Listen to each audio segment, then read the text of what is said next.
I single space after a period. Double spacing comes from the days when we had typewriters. And the spacing was kind of gross because typewriters are monospaced, right? Yeah. So that came from those days. I don't know any typographer who does a double space after a period. The same way, no typographer or nobody who knows anything about type would ever use underlining as a way of emphasizing, because you break the word shape. Underlining, again, is one of these things that harks back to the days of typewriter, because underlining was the only kind of emphasis you had. But in good typography, in books or magazines or whatever, people use italics or bold for emphasis. Never underlining.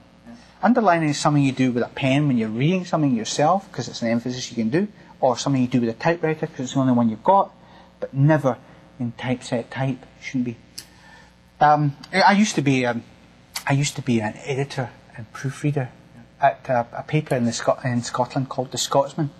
Scotsman was kind of a weird thing. I used to be a writer there as well. They did this survey once of the reading age required to read various newspapers, and so they had The Sun.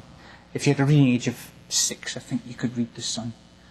The London Times, I think you needed a reading age of at least 11. The Scotsman, you needed a reading age of 13.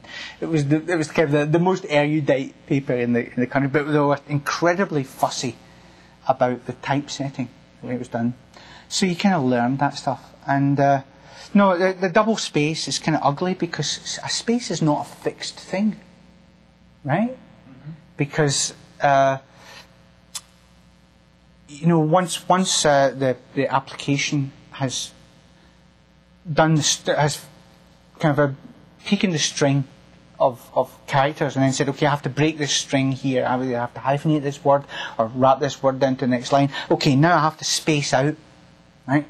And spacing is one of those things that floats like that. So 2 spaces is compounding the floating error of 1 space.